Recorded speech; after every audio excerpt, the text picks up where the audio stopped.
നാടിനെ നടുക്കിയ മുണ്ടത്തിക്കോട് വെടിക്കെട്ട് ദുരന്തത്തിൽ ചികിത്സയിലിരുന്ന ഒരാൾ കൂടി മരിച്ചു എന്ന വിവരമാണ് വരുന്നത്. പട്ടാമ്പി സ്വദേശി പ്രവീണാണ് മരിച്ചത്. ഗുരുതരമായി പൊള്ളലേറ്റ പ്രവീൺ വെന്റിലേറ്ററിൽ ചികിത്സയിലായിരുന്നു. ഇന്നലെ മരിച്ചവരിൽ 8 പേരെയാണ് ഇതുവരെ തിരിച്ചറിഞ്ഞത്.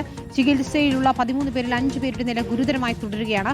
അപകട സമയത്ത് വെടിക്കെട്ടുപുരയിൽ 36 പേരുണ്ടായിരുന്നുവെന്നാണ് പോലീസിന്റെ നിഗമനം. കെടാവർ നായകളെ ഉപയോഗിച്ച് ഇന്ന് നടത്തിയ പരിശോധനയിൽ കൂടുതൽ ശരീരഭാഗങ്ങൾ കണ്ടെത്തിയിട്ടുണ്ട്. അപകടത്തിൽ സർക്കാർ ജുഡീഷ്യൽ അന്വേഷണം പ്രഖ്യാപിച്ചിരിക്കുകയാണ്.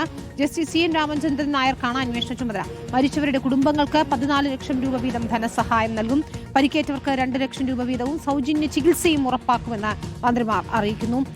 തൃശൂരിൽ നിന്ന് വിവരങ്ങളുമായി SS ശരണും അർജുൻ മട്ടന്നൂർ, TV പ്രസാദും അഭിജിത്ത് മുഴക്കുന്നും ജെയ്സൺ ചാമോളപ്പിലുമാണ് ചേരുന്നത്. ശരണിലേക്ക് പോയാൽ ശരൺ, പലരും ഗുരുതരാവസ്ഥയിൽ ചികിത്സയിലുണ്ട്. അതിലൊരാളുടെ മരണം കൂടി സ്ഥിരീകരിക്കുകയാണ്. വിശദാംശങ്ങൾ എന്താണ്?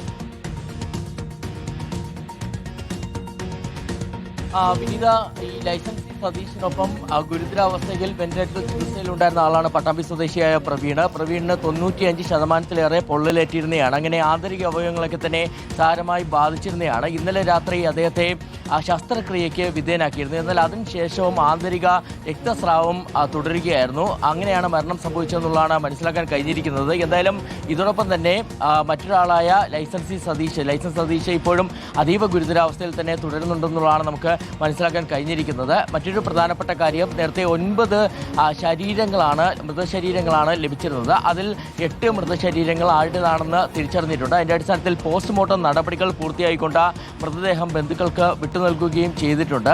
ഇനി പ്രധാനമായും കണ്ടെത്താനുള്ളത് 32 ശരീരഭാഗങ്ങളാണ്. അതായത് വലിയ രീതിയിലുള്ള തിരച്ചിൽ നമ്മൾ കണ്ടിരുന്നതാണ്. അങ്ങനെ 32 ശരീരഭാഗങ്ങൾ ലഭിച്ചിട്ടുണ്ട്. ഇത് ആരുടേതാണെന്ന് മനസ്സിലാക്കാൻ കഴിഞ്ഞിട്ടില്ല. അതിന് കാരണം പൂർണ്ണമായും കത്തിക്കരിഞ്ഞ നിലയിലാണ് ഉള്ളത്. അപ്പോൾ അതിൻ്റെ അടിസ്ഥാനത്തിലാണ് DNA പരിശോധന എന്നുള്ള തീരുമാനത്തിലേക്ക് എത്തിയിരിക്കുന്നത്. രാജീവ് ഗാന്ധി ബയോടെക്നോളജിയിൽ നിന്നുള്ള സംഘം ഇന്ന് പുലർച്ചെയും രാവിലെയുമായിട്ട് ഇവിടേക്ക് എത്തുന്ന സാഹചര്യമുണ്ടായിരുന്നു. അതിനുശേഷം സാമ്പിളുകൾ ശേഖരിച്ചിട്ടുണ്ട്. ഈ സാമ്പിളുകൾ പരിശോധിച്ചപ്പോൾ DNA പരിശോധനാ ഫലം വരുമ്പോഴായിരിക്കും ആരുടേതാണെന്ന് തിരിച്ചറിയാൻ കഴിയും. എന്തായാലും ഇപ്പോൾ 12 പേരാണ് 2 ആശുപത്രി, അതായത് തൃശൂർ മെഡിക്കൽ കോളേജ് ആശുപത്രിയിലും ഒപ്പം ജൂബിലി ഹോസ്പിറ്റലുമായിട്ട് ചികിത്സയിൽ കഴിയുന്നത്. ഇതിൽ 4 പേരുടെ നില ഗുരുതരമായി തുടരുകയാണ്. ശരി, കൂടുതൽ അപ്ഡേറ്റുകൾക്കായി വീണ്ടും എത്താം. ഞാൻ അർജുൻ മട്ടന്നൂരിലേക്ക് കൂടി പോവുകയാണ്. അർജുൻ ഇപ്പോഴും അപകട സ്ഥലത്തുണ്ട്. അവിടെ തിരച്ചിൽ നടത്തുകയാണല്ലേ? ഇപ്പോഴും കെടാവർ ഡോഗുകളൊക്കെ ഉൾപ്പെടെ ഉപയോഗിച്ച് പരിശോധന നടത്തുന്നുണ്ട്. ശരീരഭാഗങ്ങൾ രാവിലെയൊക്കെ കിട്ടിയിരുന്നു. അപകട കാരണം എന്ത് എന്നുള്ള ചോദ്യവുമുണ്ട്. അതിനിടയിലുള്ള തിരച്ചിൽ ഏത് രീതിയിലാണ് അർജുൻ? വിനീത, ഇന്ന് രാവിലെ 7 മണി മുതൽ തന്നെ പോലീസും ഫയർഫോഴ്സും ബോംബ് സ്ക്വാഡും ഫോറൻസിക് വിദഗ്ധരും ഒക്കെ തന്നെ പരിശോധന നടത്തിയിരുന്നു. പ്രത്യേകിച്ച് കെടാവർ നായകളുടെ സഹായത്തോടു കൂടിയായിരുന്നു വ്യാപകമായി ഈ മേഖലയിൽ പരിശോധന നടത്തിയത്. ഈ കാണുന്ന പ്രദേശത്താണ് വലിയ തോതിൽ സ്ഫോടനമുണ്ടായത്. പരിശോധന ഈ കെടാവർ നായകളെ അടക്കം ഉപയോഗിച്ചുള്ള പരിശോധന ഏതാണ്ട് ഉച്ചയോടുകൂടി അവസാനിച്ചു. അതിനുശേഷം ഉച്ചയ്ക്ക് ശേഷം ഫോറൻസിക് വിദഗ്ധരെത്തി ഇവിടെ നിന്ന് സാമ്പിളുകൾ ശേഖരിച്ചിട്ടുണ്ട്. അത്തരത്തിൽ ഈ സാമ്പിളുകൾ വിശദമായി തന്നെ പരിശോധിക്കാനാണ് തീരുമാനിച്ചിരിക്കുന്നത്. നമുക്ക് ദൃശ്യങ്ങളിൽ കാണാം ഇന്നലെ ഇവിടെ നിർത്തിയിട്ടിരുന്ന ബൈക്കുകൾ, അതോടൊപ്പം തന്നെ ഈ വെടിക്കെട്ട് ഇതിനുവേണ്ടി ഉപയോഗിച്ചിരുന്ന വെടിമരുന്നുകളടക്കം സൂക്ഷിച്ചിരുന്ന വീപ്പകളൊക്കെ തന്നെ ഇവിടെ ചിതറിക്കിടക്കുന്നത് നമുക്ക് ദൃശ്യങ്ങളിൽ കാണാവുന്നതാണ്. ഇതിൽ ഏറ്റവും പ്രധാനപ്പെട്ട കാര്യം, 2 പ്രതിസന്ധികളായിരുന്നു അന്വേഷണ സംഘത്തിന് മുമ്പിൽ ഉണ്ടായിരുന്നത്. ഒന്ന്, എത്ര പേരാണ് അപകട സമയത്ത് ഇവിടെ ഉണ്ടായിരുന്നത് എന്നതായിരുന്നു. അതിൽ വിശദമായി തന്നെ പോലീസ് അന്വേഷണം നടത്തി. 34 പേരാണ് അപകടം നടക്കുമ്പോൾ ഇവിടെ ഉണ്ടായിരുന്നത് എന്ന് കണ്ടെത്തിയിട്ടുണ്ട്. അതിൽ 3 പേർ സ്ത്രീകളാണെന്നതാണ് ഏറ്റവും പ്രധാനപ്പെട്ട കാര്യം. അതോടൊപ്പം തന്നെ മറ്റൊന്ന്, എങ്ങനെയാണ് ഈ അപകടം ഉണ്ടായത് എന്നുള്ളതായിരുന്നു.